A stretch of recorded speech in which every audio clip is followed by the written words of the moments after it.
สบายดีไปตักน้ำบ่กี่ส่วนหลายเคสนบทเขาเจ้าก็เอามาน้ำเต่าพี่น้องมาตักเลยทุกคนนี่แหละพี่น้องวิถีชีวิตสาวลาวเคสนบทบ้านเฮาแบบนี้พี่น้องดำรงไอ้ขอไปน้ำได้บ่ได้พี่น้องสาวสวยบ้านป่าทุกคนเป็นอะไรบางทีเขาอาบน้ำมากินฮอนบ่อยทุกคนสาวลาวแบบหมู่บ้านที่บ่มีน้ำประปาบ่มีน้ำบาดาลอาบน้ำตามหัวดำรงชีวิตวันนี้จะเป็นน้ำกินได้น้ำอาบได้ทุกคน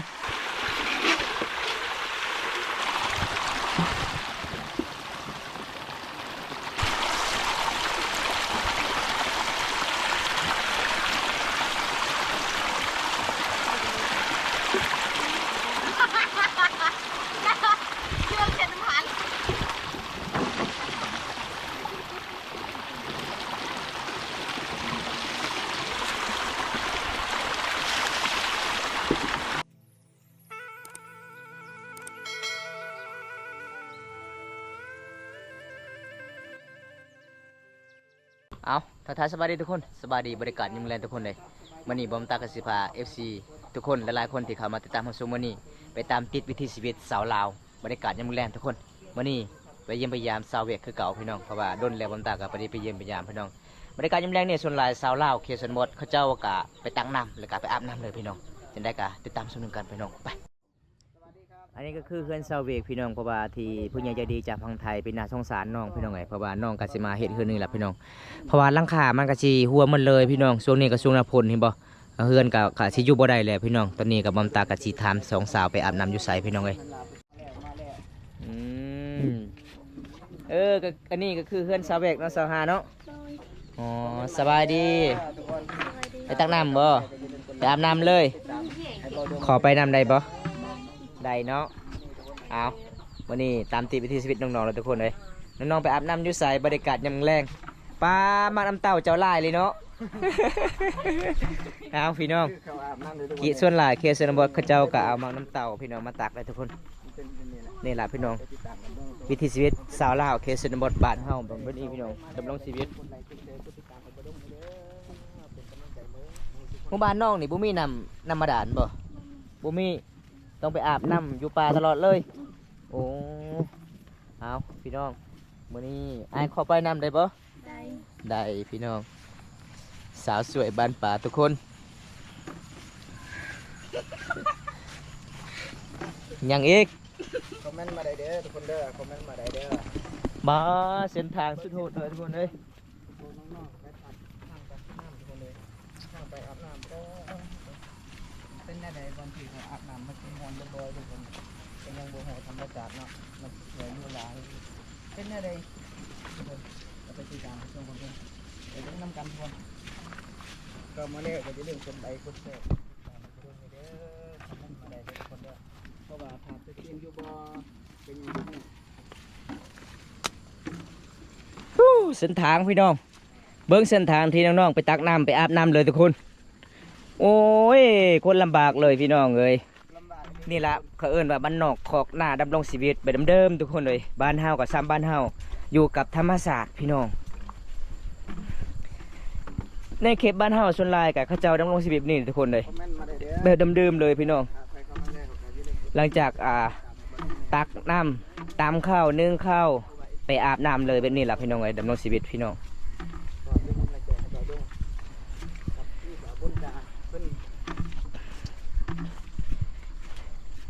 25ทางนี้บ่เจ้าเคยไป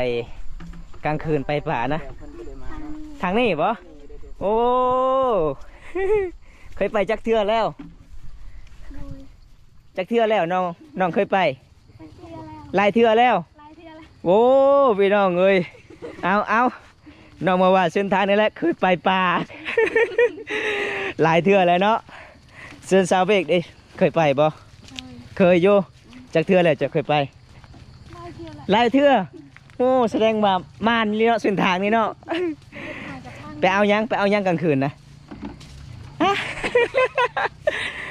พี่น้องเอ้ยน้องว่าเคยไปเลาะหาอยู่หากินแม่นไปล้มผู้บ่าวพี่น้อง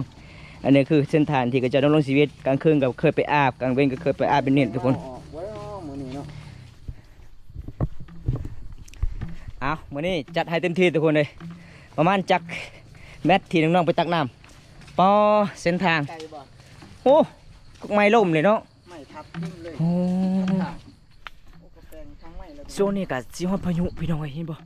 กุกไม้มันตันทางพี่น้องเอ้ย เบิ่งลมพายุเลยเห็นนี่ทุกคน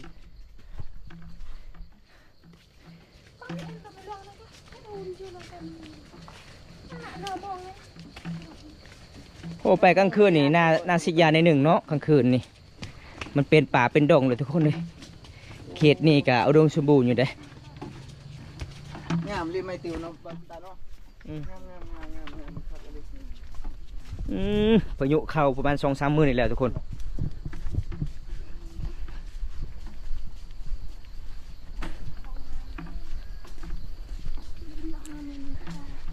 ตอนแรกนี่ผู้สาวหลายบ่อาบน้ำจุดนี้บ่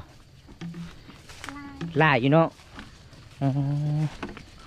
ตอนเช้าก็เจ้าไปตักจุดนี้บ่ตอนเช้า ขาดสกินยูโบเลยว่าไม่ได้เนาะ เอาสิฮอดน้ำแล้ว ทุกคนว่าครับมันเป็นสกินยูโบคอมเมนต์มาได้ครับ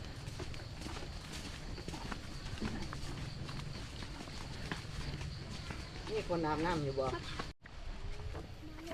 เพิ่มรุ่นเลย สบายดี FC ดู มันเป็น ยังไง วิธีของเสร็จ มีคนมาอาบน้ำเลยบ่ เข้าไปตักน้ำ อ๋อ อย่าเชื่อไปเยอะอย่างนี้เด้อเชื่อไปเยอะอย่างนี้ ตอนนี้ก็ซ้อนห้องน้ำเลยเนาะ เชื่อไปเยอะเชื่อไปเย หอ อะ บบ่อน้ำที่น้องๆไปตักเลยทุกคน ป้าเอาโลเอาโล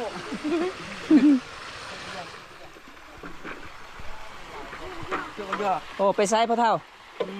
ใส่หมองบ่ บอเป็นน้องภาษาไปเลย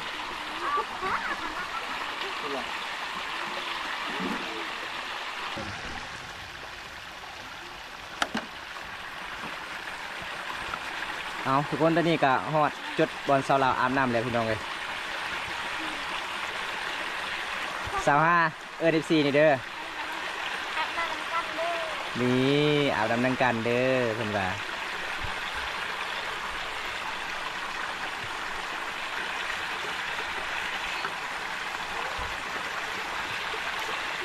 โอ้เจ้าบ่ได้เอาก้อนหินบ่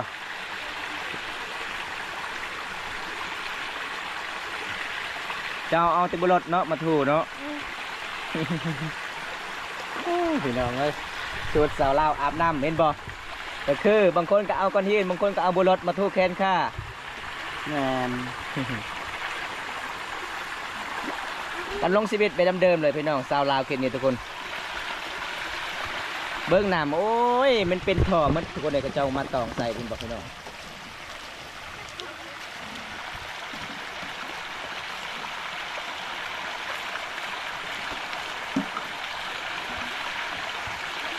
คอมเมนต์มาได้เลยครับทุกคน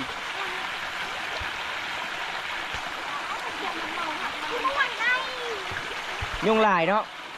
ยุงลายเนาะจุดนี้เนาะอ๋อ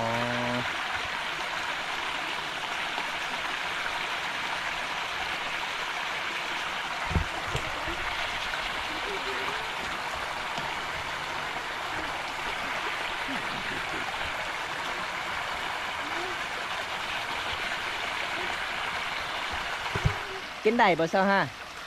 กินได้บ่ได้เนาะอ๋อผมอยากกินได้ทุกคน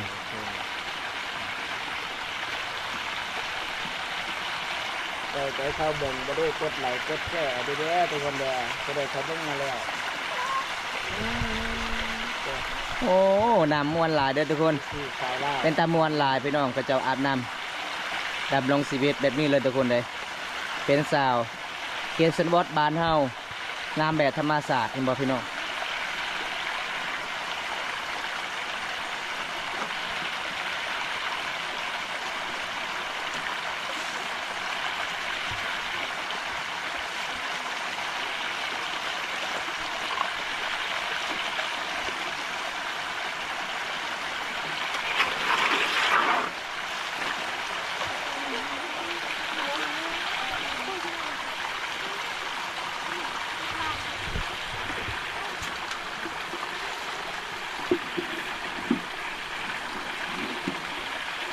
karena yang beda lang gila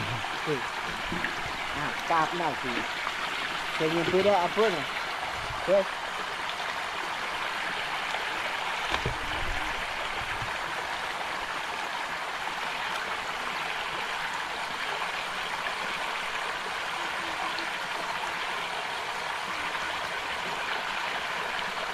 เพราะว่าที่เป็นพ่นตกกับน้ำใสเนาะจุดนี้เนาะ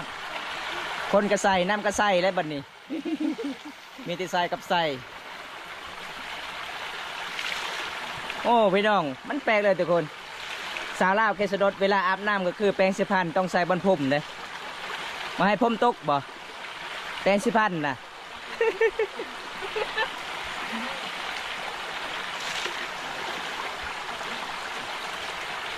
โอ้มวนหลายเลยทุกคนเลยเห็นบ่สาวลาวดำรงชีวิตไปเดิมอาบน้ำตามป่าตามดงพี่น้องอาบน้ำตามหัวตามห้องนี่ละคือเอิญว่าวิถีชีวิตแบบเดิมทุกคน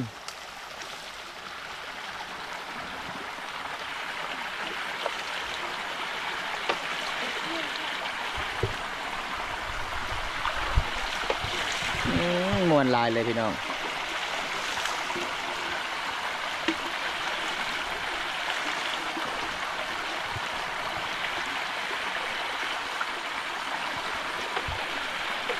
เดี๋ยวจะเต้นดูก็ไม่ได้กันโซโซ nào cũng sợ nào cũng sợ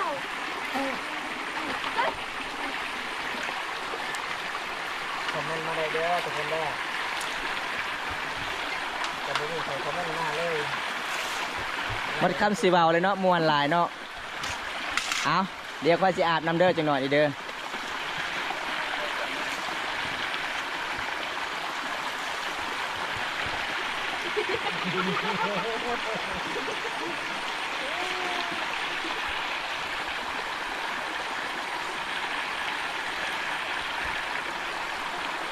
สบายดีครับไอ้คอมเฟสสบายดีเด้อครับภาษางามแม่นภาษาลาวงามหลาย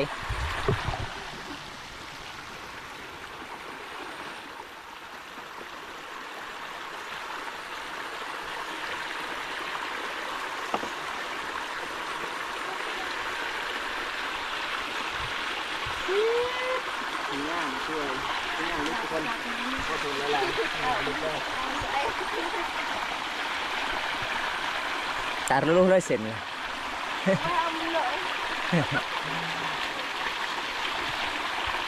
โลไหนบริแลนด์เลย còn phải nào hồ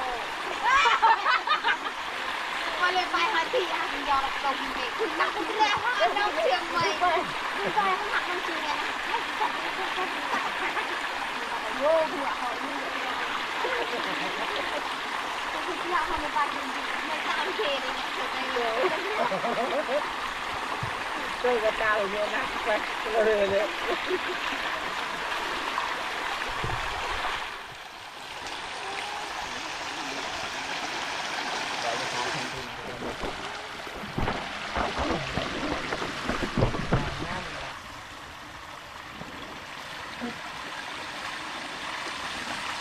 บรรยากาศยันบางแรงสาบานเขาเจาะไปอาบน้ำหลายคนเลยทุกคนเลย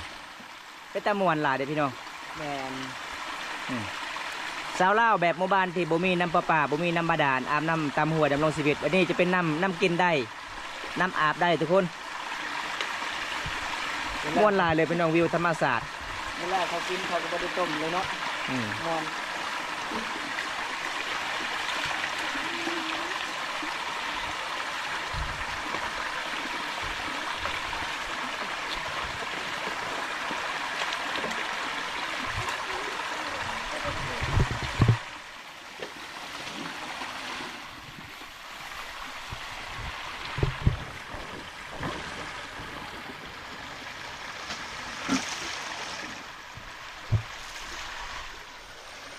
ม่วนหลายเลยทุกคนช่วงหน้าพ้นเขาเจ้าก็ต้องไปอาบจุดนี้ไปอาบแล้วไปตักน้ำไปเลยมือเพื่อมือสามทุกคนเลยน้ำกินกับจุดนี้พี่น้อง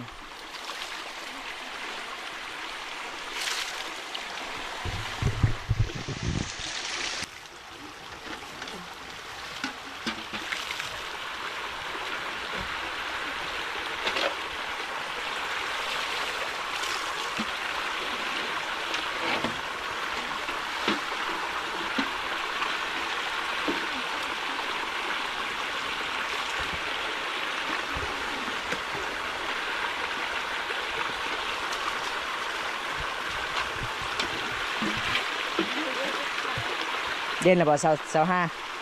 เย็นเนาะมวน บ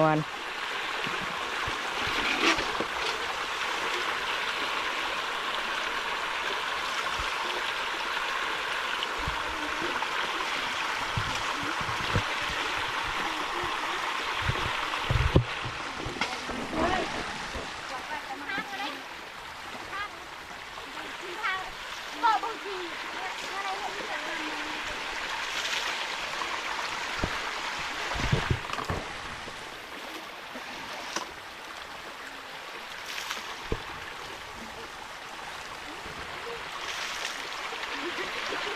กำลังที่เราได้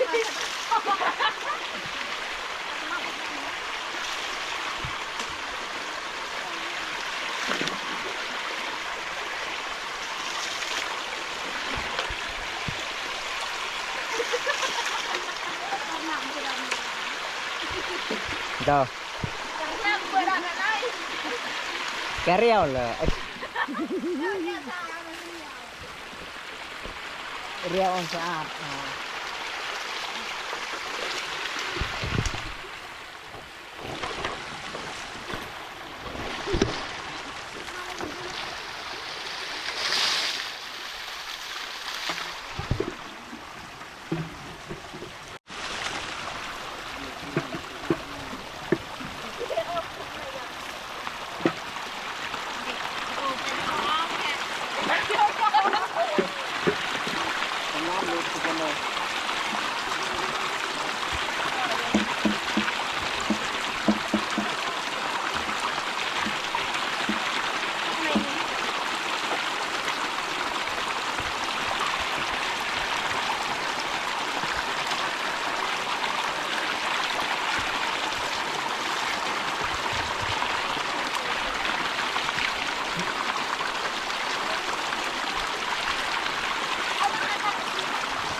ha gigi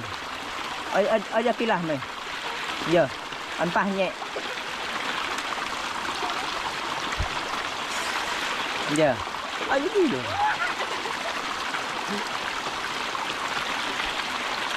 คุณยายายิ่งแมนครับ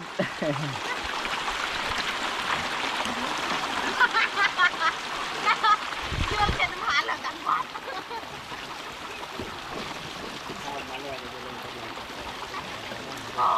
บายบายลูกสาวโอ้ผู้สาวอาบน้ำได้จ้ะเกียรติชนบทส่วนไรก็เจ้าอาบน้ำแบบนี้ก็เจ้าดำรงชีวิต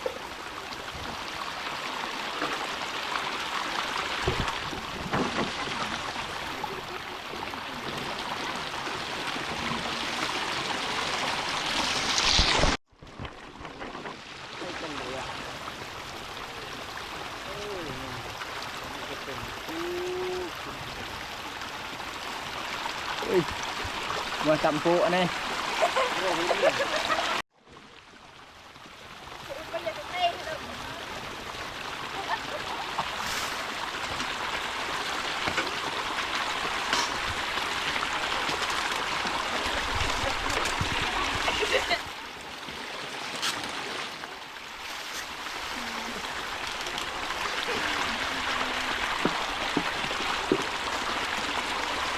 เด็ดเดินนะ